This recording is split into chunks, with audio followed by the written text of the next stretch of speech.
Assalamualaikum warahmatullahi wabarakatuh. Selamat pagi semuanya.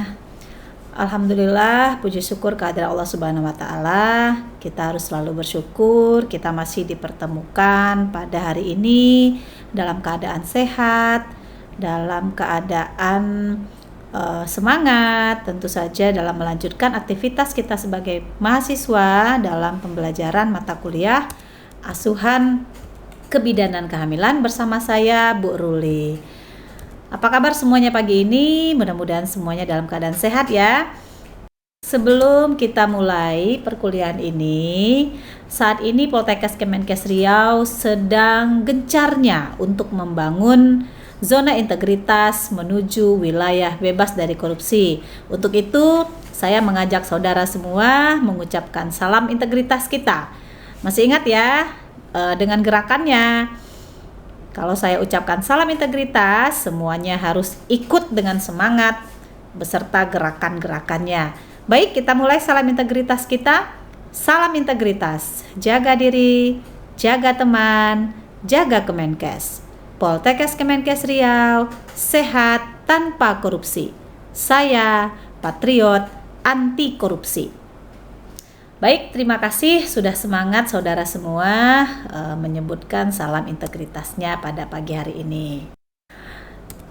Untuk kesempatan hari ini, kita akan banyak membahas mengenai evidence based dalam kehamilan, seperti tanda bahaya kehamilan, asuhan kebidanan kehamilan pada ibu dengan HIV/AIDS, pada ibu dengan permasalahan nutrisi, dengan malaria, dengan yodium, dan deteksi dini KSPR atau kartu skor Puji Rohyati.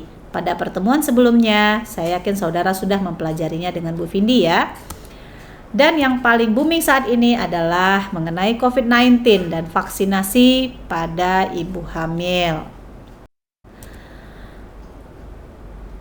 Ya, baiklah kita mulai dengan topik pertama mengenai evidence based ini, yaitu tanda-tanda bahaya kehamilan.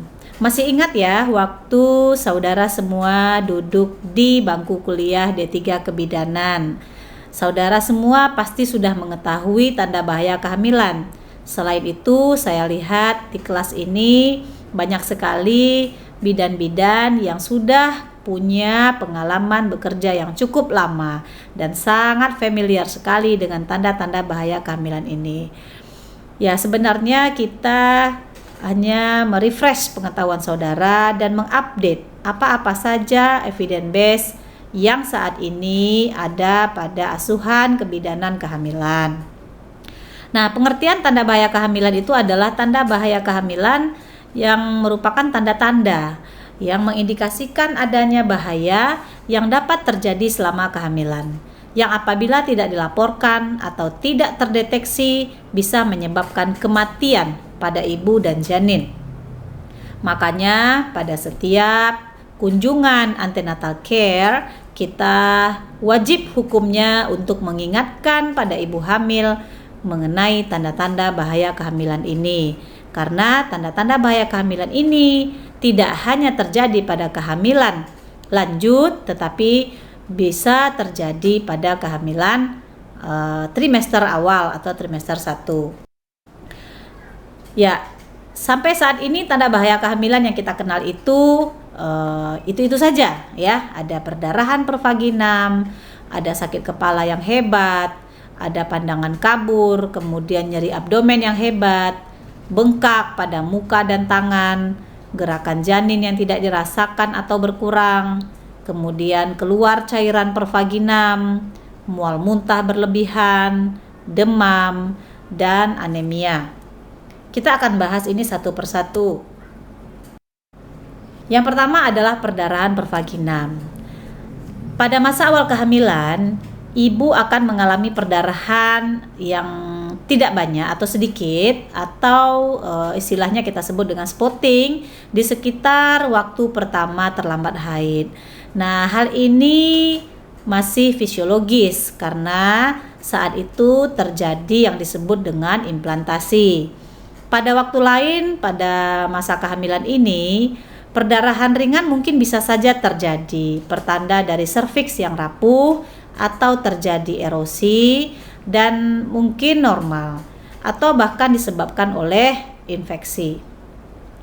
Nah, perdarahan pervagina ini yang terjadi pada wanita hamil biasanya disebabkan atau dibedakan menjadi dua bagian. Yang pertama adalah perdarahan pada awal kehamilan atau kita sebut dengan hemorrhagic antepartum, yaitu perdarahan yang terjadi pada masa kehamilan kurang dari 22 minggu. Tapi ada juga referensi yang mengatakan kurang dari 20 minggu, misalnya abortus, mola hidatidosa, kehamilan ektopik terganggu. Nah, ini biasanya terjadi pada awal-awal trimester pada masa kehamilan. Yang kedua, perdarahan pervagina ini juga bisa terjadi pada akhir kehamilan atau kita sebut hemorrhagic postpartum. Perdarahan yang terjadi pada masa kehamilan ini terjadi juga pada kehamilan 22 minggu sampai kehamilan atau akhir kehamilan atau sebelum persalinan, misalnya disebabkan karena solusio plasenta dan plasenta previa. Nah, ini bisa dilihat referensinya dari buku Asuhan Kehamilan untuk Kebidanan pada tahun 2011. Dan kedua adalah sakit kepala yang hebat. Nah, sakit kepala ini bisa terjadi selama kehamilan dan sering kali merupakan ketidaknyamanan yang normal dalam kehamilan. Bahkan seringkali seorang ibu hamil yang belum mengetahui bahwa dia hamil, gejala ini sudah muncul.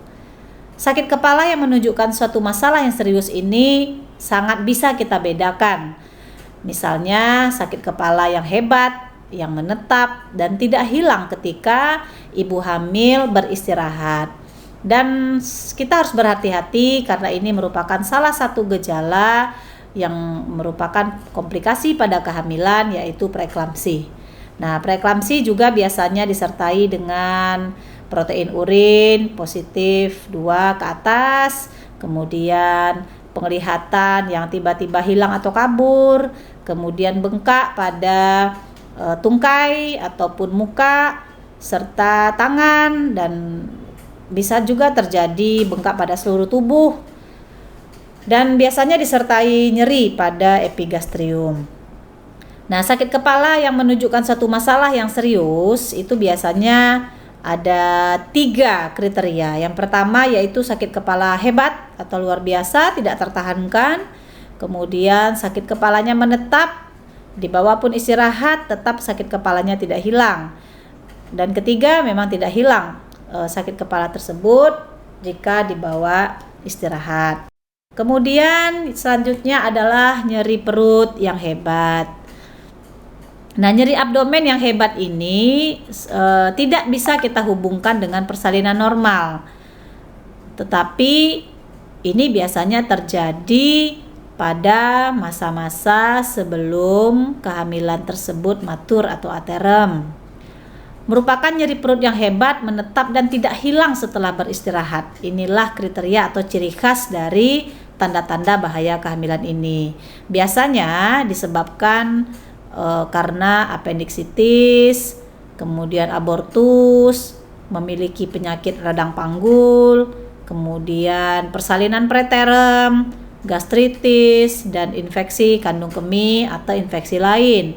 Bahkan saat ini dengan kasus COVID-19, nyeri perut yang hebat ini telah merupakan satu gejala yang dinyatakan satu gejala yang tidak hanya dirasakan oleh ibu hamil, tetapi juga dirasakan oleh yang tidak hamil dan merupakan salah satu gejala penyerta pada infeksi COVID-19.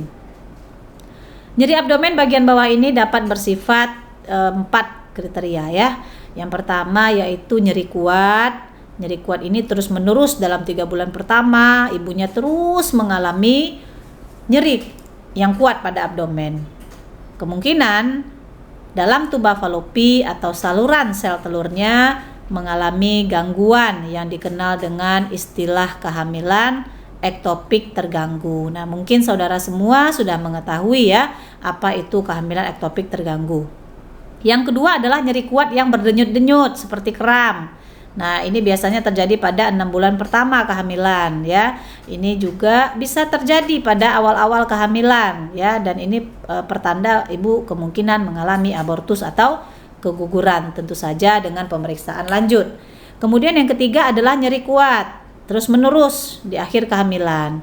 Nah, kemungkinan ini bisa berarti terjadi robekan plasenta dari dinding rahim. Kenapa ini bisa terjadi? Biasanya pemicunya adalah traumatik. Ya, mungkin ibunya terjatuh, kecelakaan, atau yang lain-lain. Yang keempat adalah nyeri perut yang berdenyut-denyut di sekitar bulan ke-7 atau ke-8 kehamilan. Nah, ini bisa terjadi persalinan preterm atau persalinan yang lebih cepat. Selanjutnya adalah gerakan janin berkurang. Nah, biasanya ibu hamil itu mulai merasakan gerakan bayinya pada kehamilan ke-5 atau ke-6 bulan. Tetapi ada juga ibu-ibu hamil yang mengalami pada kehamilan 4 bulan. Jika bayi tidur, gerakannya akan melemah. Nah, tapi saat bayi terbangun atau ibu sedang beraktivitas, maka gerakan ini paling sedikit 3 kali dalam periode 3 jam atau rata-rata 1 kali dalam 1 jam. Nah, biasanya diukur dalam waktu selama 12 jam, yaitu sebanyak 10 kali ya. Jadi ketika ibu hamilnya terbangun, biasanya bangunnya jam berapa ibu? Biasanya jam 8. Nah, ibu harus hitung jam 8 pagi sampai jam 8 malam. Ibu harus merasakan gerakan janin sampai 10 kali. Nah, ini harus diingatkan, terutama pada saat kehamilan sudah memasuki kehamilan 28 minggu. Mengapa? Karena pada kehamilan 28 minggu, susunan saraf pusat janin sudah bekerja optimal. Artinya tidak boleh lagi janin bergerak di bawah 10 kali. Tetapi jika kehamilan masih di bawah 28 minggu, kemungkinan pergerakannya kurang, itu merupakan hal yang normal ya, karena susunan saraf pusat bayi atau janin belum optimal. Namun perlu juga dilakukan pemantauan oleh tenaga kesehatan. Bagaimana cara memantaunya? Ya, bidan harus memiliki inovasi, punya kreativitas. Bidan bisa saja membuat kartu pantau, dibuat kartu pantau per hari, berapa kali ibu merasakan, kemudian ibu juga bisa melaporkan kepada tenaga kesehatan atau bidan jika ibu mengindikasi akan atau menemukan tanda-tanda ketidaknormalan dari gerakan janin. Nah, gerakan bayi ini akan lebih mudah terasa jika berbaring atau ibunya beristirahat dan jika ibunya makan ataupun minum dengan baik. Dan gerakan janin ini berkurang bisa disebabkan oleh aktivitas ibu yang berlebihan, sehingga gerakan janin tidak dirasakan, bahkan kematian janin pun dapat terjadi. Selanjutnya adalah ketuban pecah dini. Ketuban pecah dini adalah keluar air ketuban sebelum waktunya. Dapat diidentifikasikan dengan keluarnya cairan mendadak disertai bau yang khas. Ada kemungkinan infeksi dalam rahim dan persalinan prematuritas dapat meningkatkan morbiditas dan mortalitas ibu dan bayi. Nah, cairan pervaginam dalam kehamilan normal apabila tidak berupa pedalan banyak, air ketuban maupun lekore yang patologis. Penyebab terbesar persalinan prematur ini adalah ketuban pecah sebelum waktunya. Dan insidensi dari ketuban pecah dini ini lebih kurang 10%, mendekati dari semua persalinan, dan 4% pada kehamilan kurang dari 34 minggu. Nah, bidan harus mengenali apakah yang keluar adalah air ketuban atau cairan lain. Saudara semua pasti ingat pembelajaran waktu D3 bahwa cara-cara menemukan atau menentukan bahwa yang keluar adalah cairan ketuban atau tidak. Pertama adalah pemeriksaan inspekulo ya, selain kita mengenali dari bau, kemudian dari bentuk ya, kemudian dari pemeriksaan inspekulo, karena kita tidak boleh melakukan VT dan boleh melakukan pemeriksaan kertas lakmus. Masih ingat ya bagaimana cara pemeriksaan kertas lakmus? Baik, selanjutnya adalah hiperemesis gravidarum, mual muntah yang hebat yang tidak bisa ditahan. Dan ini biasanya seringkali terjadi pada ibu hamil. Gejalanya adalah nafsu makan menurun, berat badan menurun, nyeri pada daerah epigastrium, dan tekanan darah pun ikut turun serta nadi. Lidah kering karena tanda dehidrasi, dan kemudian mata tampak cekung karena memang ibu kekurangan cairan. Kemudian bengkak di wajah dan tangan. Hampir separuh dari ibu-ibu akan mengalami bengkak yang normal pada kaki, yang biasanya muncul pada sore hari dan biasanya hilang setelah beristirahat atau meletakkannya lebih tinggi. Bengkak dapat menunjukkan adanya masalah serius jika muncul pada permukaan muka dan tangan, tidak hilang setelah beristirahat, dan diikuti dengan keluhan fisik yang lain. Hal ini bisa merupakan pertanda dari preeklamsi. Nah, pada tahun 2018 saya melakukan penelitian sehubungan dengan edema pada kehamilan. Di sana saya menemukan bahwa teknik pijat kaki atau foot massage dan teknik compression stocking dapat secara signifikan mengurangi dan mencegah terjadinya bengkak pada kaki ibu hamil secara fisiologis. Nanti saya akan share bagaimana penelitian ini saya laksanakan dan bagaimana hasil dari penelitian ini. Selanjutnya adalah pandangan kabur. Karena pengaruh hormonal dalam kehamilan, ketajaman visual ibu dapat berubah. Perubahan kecil adalah normal. Masalah visual yang mengindikasikan keadaan yang mengancam jiwa adalah perubahan visual yang mendadak. Tiba-tiba ibu merasakan tidak bisa melihat atau kabur. Misalnya pandangannya yang berbayang-bayang, kemudian berbintik-bintik. Nah, itu sudah merupakan tanda patologis. Perubahan visual mungkin disertai dengan sakit kepala yang hebat. Dan biasanya ini merupakan tanda-tanda preeklamsi. Nah, seorang bidan harus mengenali tanda-tanda dari preeklamsi ini. Adalah salah satunya pandangan kabur. Kemudian demam tinggi. Demam tinggi ini biasanya diikuti dengan tubuh menggigil, rasa sakit seluruh tubuh, dan sangat pusing. Demam ini biasanya disebabkan oleh virus ya. Apalagi saat ini demam tinggi merupakan salah satu tanda dan gejala ibu hamil terinfeksi COVID-19. Nah, jika berbicara malaria, pengaruh malaria terhadap kehamilan ini bisa memecahkan butir darah merah sehingga menimbulkan anemia yang tentu saja terdampak terhadap kehamilan dan persalinan. Kemudian infeksi plasenta dapat menghalangi pertukaran dan menyalurkan nutrisi ke janin. Dan yang paling ditakutkan adalah panas badan yang tinggi ini bisa merangsang terjadinya kontraksi rahim karena saat itu terjadi peningkatan metabolisme di dalam tubuh sehingga akan memicu terjadinya kontraksi. Sehingga dampaknya bisa memicu terjadinya persalinan preterm jika kehamilan ibu belum aterm. Nah, akibat gangguan tersebut dapat terjadi keguguran, persalinan, prematuritas, dismaturitas, kematian neonatus yang tinggi, kala dua memanjang, retensio plasenta, dan banyak lagi komplikasi yang akan terjadi dari salah satu tanda bahaya kehamilan ini. Terakhir adalah anemia. Anemia seperti yang kita ketahui dibagi 3 kategori, ada ringan, ada sedang, dan berat. Dan sampai saat ini anemia merupakan kasus yang tidak pernah 0% kejadiannya. Di setiap daerah di Indonesia pasti anemia merupakan satu penyebab terjadinya komplikasi dalam kehamilan dan persalinan. Karena pengaruhnya cukup banyak seperti abortus, partus prematurus, intrauterine growth retardation, infeksi, hiperemesis gravidarum, dan banyak lagi pengaruh anemia terhadap kehamilan. Biasanya anemia ini ditandai dengan bagian dalam kelopak mata yang pucat, lidah yang pucat, kemudian kuku juga pucat, bibir juga pucat.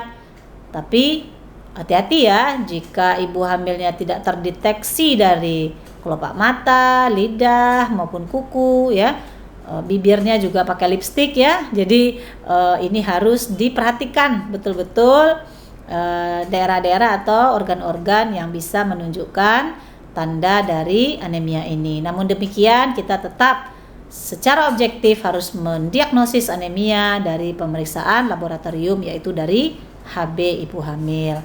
kemudian lemah dan merasa cepat lelah, pandangan berkunang-kunang, napasnya pendek-pendek, nadinya meningkat, dan bahkan ibu bisa mengalami pingsan tiba-tiba. Baik, itu saja mengenai tanda-tanda bahaya kehamilan. Saya yakin saudara semua sudah cukup mengerti karena ini merupakan ringkasan ulangan dari materi dari D3 kebidanan dulu. Kita lebih fokus terhadap evidence base ya. Evidence base tadi ada beberapa yang saya sampaikan, evidence base khususnya terkait dengan COVID-19. Jika ada pertanyaan saya persilahkan boleh melalui skillet.pkr.ac.id atau melalui GCR atau melalui WhatsApp atau pada kesempatan berikutnya dengan pertemuan tatap muka langsung. Terima kasih. Lebih dan kurang mohon maaf. Semoga bermanfaat. Assalamualaikum warahmatullahi wabarakatuh.